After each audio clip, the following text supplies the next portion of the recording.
সাধক রামপ্রসাদ, স্বামী বামদেবানন্দ। জন্মভূমি পর্ব ১। সাধক রামপ্রসাদের জন্মভূমি হালিশহর গ্রাম। ইহা ২৪ পরগনার অন্তর্গত নৈহাটি থানার অধীন পুণ্যতোয়া ভাগীরথী তীরে অবস্থিত।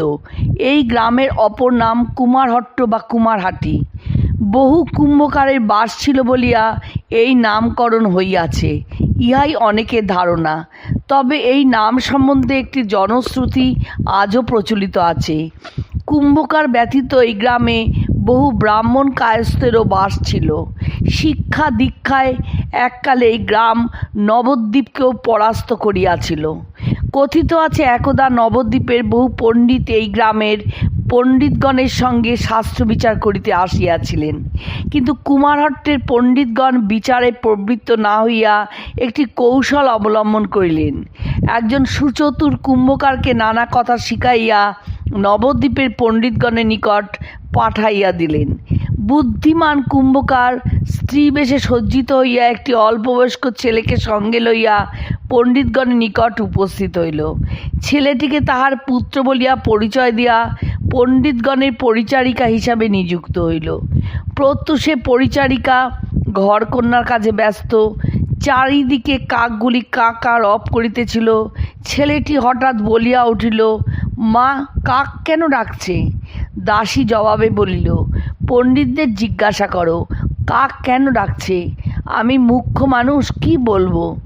ছেলেটি পণ্ডিতগণের নিকট গিয়া উপযুক্ত প্রশ্ন করিল। জবাবে তাহারা বলিলেন, কি করে বলবো কাক কেন ডাকছে? সকাল হয়েছে তাই ডাকছে। উত্তর শুনিয়া ছেলেটি সুখী হইল না। পুনরায় মার নিকট গিয়া বায়না ধরিল। মায়ের শিক্ষানুযায়ী ছেলেটি যে অভিনয় করিতেছে ইহা পণ্ডিতগণ বুঝিতে পারিলেন না। মা বলিলেন, তুই কি করে বুঝবি?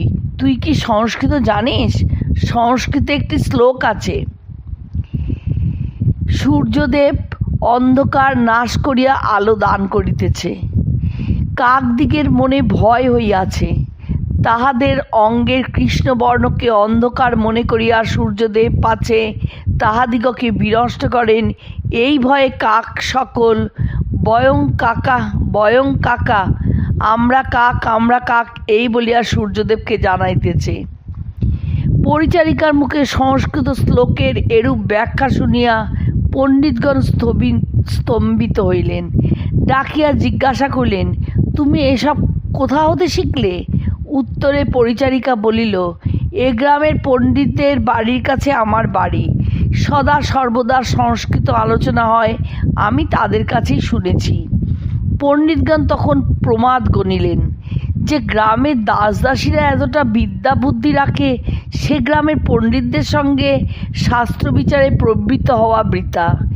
এরূপ চিন্তা করিয়া হতাশ হৃদয়ে তাহারা সেই দিনই সেখান হতে পলায়ন করিলেন। হালি শহরের পণ্ডিতগণ সব বৃত্তান্ত শুনিয়া আনন্দিত। সামান্য নিজ জাতীয় কুম্ভকারের বুদ্ধির প্রশংসা না করিয়া থাকিতে পারিলেন না। মান রক্ষা করিয়াছে বলিয়া তাহারা গ্রামের নাম রাখিলেন কুমারহট্ট বা কুমারহাটি। এই জনশ্রুতি যে কতটা সত্য জানি না, তবে এই গ্রামে যে পণ্ডিত বাস করিতেন এবং এখানে এককালে যে বিদ্যার চর্চা খুবই ছিল, ইহা বেশ বোঝা যায়। আরেকটি কিংবদন্তি আছে যে চন্দ্রগ্রহণ ও সূর্যগ্রহণ ইত্যাদি নানা যোগ উপলক্ষ করিয়া যশোহরে রাজবংশীয়রা এই স্থানে গঙ্গা স্নান করিতে আসিতেন। যশোহর হইতে হালিশহর পর্যন্ত জাঙ্গাল নামে একটি বড় রাজপথ ছিল। আজকাল স্থানে স্থানে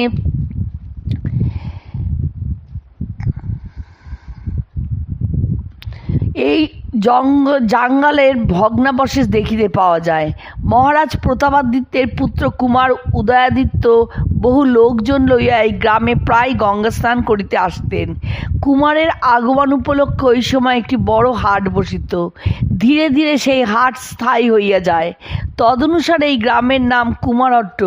ইহা অনেকের ধারণা কুমারহট্ট ও হালিশহর এই দুই নামেই যে গ্রামখানি চলিয়া আসিয়াছে তাহার অনেক প্রাচীন প্রমাণ আছে। চৈতন্য মহাপ্রভুর মন্ত্রগুরু শ্রী ঈশ্বরপুরী এই গ্রামে বাস করিতেন। মহাপ্রভু একবার শ্রী গুরুদর্শন করিবার জন্য এইখানে আসিয়াছিলেন। শ্রী বৃন্দাবন দাস ঠাকুর তাহার চৈতন্য ভাগবতে এই বিষয় সম্বন্ধে লিখিয়াছেন। আপনে ঈশ্বর শ্রী চৈতন্য ভগবান দেখিলেন ঈশ্বরপুরীর জন্মস্থান। প্রভু বলে কুমার হট্টের নমস্কার, শ্রী ঈশ্বরপুরীর যে গ্রামে অবতার।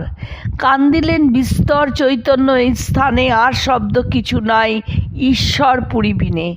সে স্থানে মৃত্তিকা আপনে প্রভু তুলি, লইলেন বহির্বাসে বান্দি এক ঝুলি।